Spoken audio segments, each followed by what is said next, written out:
Hey, everybody, welcome back to another episode of the Joshua Bridwell Show. This is the podcast where I talk about your personal, professional, and spiritual growth, and where I will eventually take live calls to help you go from stuck to growth. I am your host, Joshua Bridwell, and I guess it's been about 2 weeks now since I've experienced some car trouble. For those that don't know, my engine failed in the car that I've had since I graduated high school. So I guess it's about time for it to kick rocks, but that's kind of left me searching for a new car. And I was talking with one of my good friends. His name is Skylar. He is from What the French Toast podcast. So if you go look up What the French Toast, and he's the guy, half of the duo. But I was talking to him about finances and how just crazy it is to try and buy a car nowadays, and he was telling me that he was even looking for a new car. He's a tall guy. He barely fits in the car that he has. And that really led me to dive into this topic. Normally my episodes come out on Mondays at 7 a.m. Central, but I delayed it until Tuesday, today, because this episode required a lot more research. Most of us growing up were told the same story. We're told to go to college, get a steady job, buy a house in your 20s, raise a family, retire comfortably. That was the American dream. But here's the truth that nobody wants to say out loud. The old American dream is extremely hard to attain. It's not impossible, but for a lot of people, that dream is dead. And the proof is not just my opinion. This is the part that made me delay the episode. The proof is in the numbers. And this episode is not going to be about me complaining.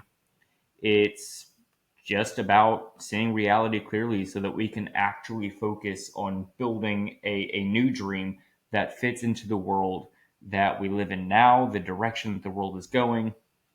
We were often told that, hey, if you work hard, that automatically leads to success. And that might have been true at some point in time, but the math just doesn't add up anymore. Let's start with home ownership, because when we think about the American dream, we think about owning the big house on the hill with the white picket fence. And in the 1980s, most first-time home buyers were in their late 20s. Today, the median age is 38. That is a full decade later, and that comes from the National Association of Realtors. And only 24% of home purchases today are by first-time buyers. That is the lowest recorded in history. Think about that. The system that used to make it normal for young adults to own homes is now delaying or denying it for 3 out of 4 people. And the price of entry, let's take a look at this. This is crazy.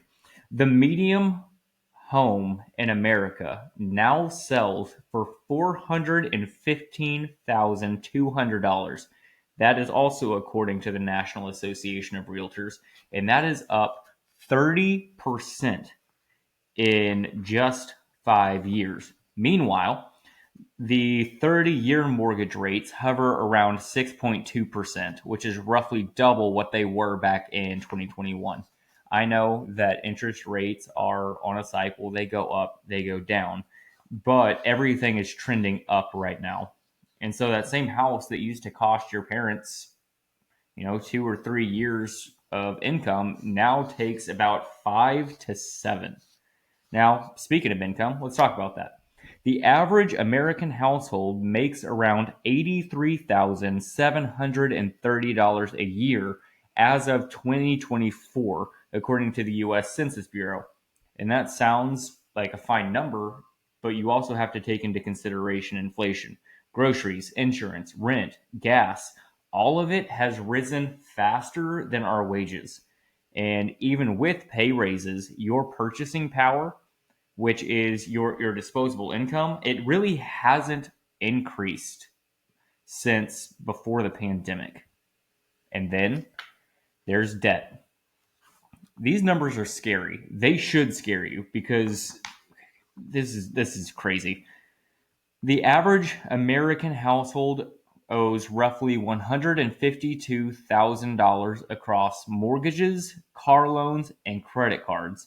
Nationally, household debt has hit a record of 18.4 trillion. That's trillion with a T dollars this year, according to the Federal Reserve Bank of New York. And if you carry a credit card balance, the average is $7,321 with an average interest rate of over 21%. So you might be thinking, okay, Josh, like that's a bunch of numbers. So what? Let me put this together for you. People are making roughly the same amount as they did 5 years ago, but housing is up, groceries are up, gas is up, debt is through the roof, and it's very easy to just look upon people in society and say, oh, you're lazy. But this isn't just a lazy problem. This is a math problem. We didn't wake up deciding to just be lazy or entitled, but we woke up to a system that has completely shifted underneath our feet. It is shaking everything right now. And here's what actually happened. Number one, that there was underbuilding. After 2008, after the big crash, builders slowed down drastically. And for over a decade, we didn't build enough homes. Now, millions of millennials and Gen Zers are wanting to buy a home, but there's not enough supply, right? You know, basic economics, supply and demand. There are less homes, so prices are going to go up. So then you have interest rates that are just whiplashing everybody. The Fed kept rates at record lows during COVID, and then inflation hit. Rates doubled, and that slammed the doors on affordable mortgages for a lot of people. Many homeowners are locked in at 3% loans and simply refuse to sell because of just how great the interest rates were. And that chokes inventory, making the limited inventory, the prices skyrocket even higher. And then we have inflation that never even went away. We have grocery prices that are up about 2.7% this year. But remember, that's on top of 2 years of double digit food inflation. Rent, the median rent in the United States is $1,381, which is 22% higher than it was in 2021. And debt became survival. Americans are now using debt not for luxury, not for starting a new business, but to just live out of necessity for, um, you know, food and cars and medical bills. And it's not just keeping up with the Joneses, but it's just trying to stay afloat. It's trying to live in society. And the result, we have a generation of adults doing everything right, from working to saving to paying off debt and still struggling to get ahead. It's really important to know that yes, it is important to save. It is important to be debt free. It is important to invest. But we also need to recognize that the way that it's been done in the past, the old playbook, in some cases doesn't work anymore. I do believe that old methods can work, but we also need to pay attention to the changing numbers that are right in front of us right now. Let's be just honest. Let's call it what it is. The old American dream, the buy early, stay loyal to one company, the retire by 60 it's dead. It's a museum piece at this point.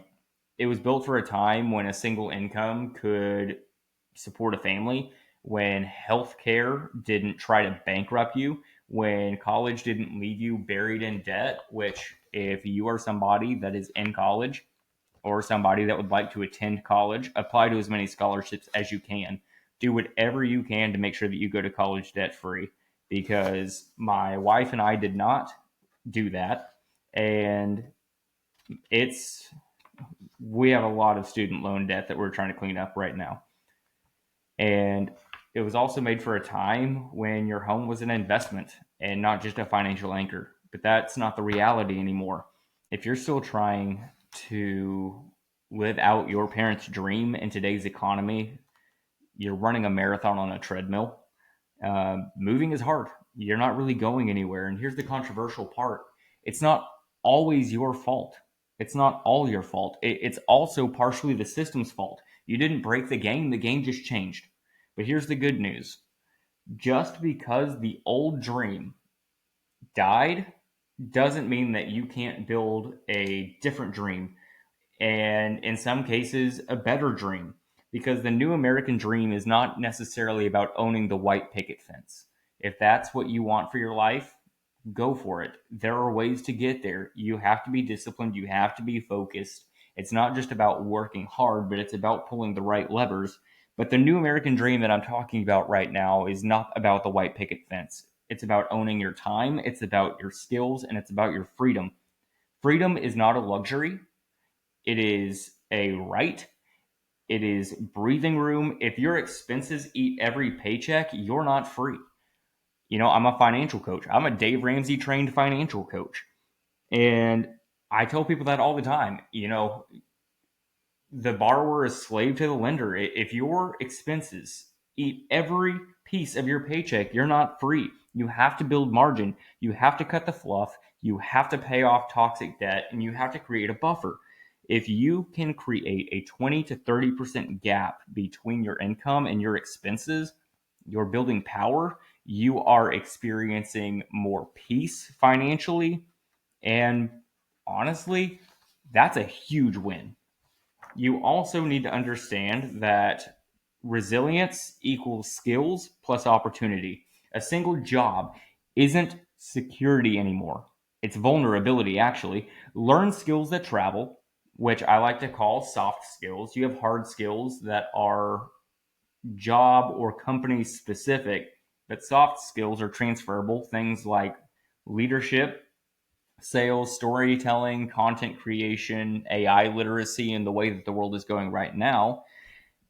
Add side income, but don't do that for greed, but for protection, for diversity. When one stream dries up, you're still standing. And there are a lot of people that put all of their eggs in one basket. The bottom falls out of that basket, and then they go to debt to try and survive. And it's a never ending cycle. You have to diversify. You also need to know that you don't need to buy a house tomorrow, but you do need to own something that grows, whether that's stocks, whether that's a business, a brand, a book, or like me, a YouTube channel. In 2025, equity is the new stability. And then you also need to know that your health and your relationships matter. You can't grind if you are burnt out or alone. You have to protect your body, you have to build healthy relationships, and these are the real investments that compound over time. I can't tell you the amount of times that I've felt stuck in my own life or stressed out, and I leaned on my community and they helped me back up. If you're somebody that goes to the gym, you push yourself really, really hard, you're trying to push out that last rep, you've got your spotter, and your spotter encourages you to keep on going, push through that last set. You have to have people in your life that are going to be there for you. You have to invest in people that are going to invest back in you. And here's your action plan. If you are wanting to get on board and start building the new dream today, you need to track your cash flow. It's a scary number. People try to hide from it. But the reality is you can't hide from your finances forever. They will come back, they will bite you. You can't change what you don't acknowledge. You have to know where every dollar goes. You have to set a budget. If you don't tell your money where to go, you're going to wonder where it went. I highly encourage you to use a budgeting app on your phone, or you can even use pencil and paper if you're old school. Just do something. Every single dollar has to have an assignment. You have to tell your money where to go. every penny of it. You also need to pay off high interest debt. That 21% credit card is a slow death. It takes forever to pay it off if all you do is pay the minimum payments. You need to be paying more than the minimum payments. Then you need to build an income stream that's yours. It's not your boss's. There are no gatekeepers. It needs to be your income stream. And then you need to learn one new portable skill every single quarter. What is something that I can take with me wherever I go? What's going to make me valuable to any industry everywhere? Start asking questions, start shadowing people, do things that make you uncomfortable in a healthy way, and watch yourself grow, watch yourself become more valuable, because your income is a direct representation of the value that you provide. And if it's not, go find somewhere where that's true. Number 5 is automate investing. Even $50 compounds. Albert Einstein said that compound interest is the eighth wonder of the world. If you don't know about compound interest, I highly encourage you to go look it up. It's an amazing thing. And do not, I need you to hear me say this, do not chase houses or cars for status. Do not spend money that you don't have to impress people that you will never meet. Don't chase houses or cars for status. Chase margins and mastery. The old American dream for a lot of people is dead. And it's not because people failed, but it's because the game changed. The new dream, it is to create freedom with margin. It's skills that create independence. It's owning assets that make money while you sleep. It's being healthy, present, and in control of your own life. The new American dream is you. Built intentionally, one smart decision at a time. This has been another episode of the Joshua Bridwell Show. Thank you so much for tuning in. Please make sure that you download this podcast, share it with somebody, and I will see you in the next episode.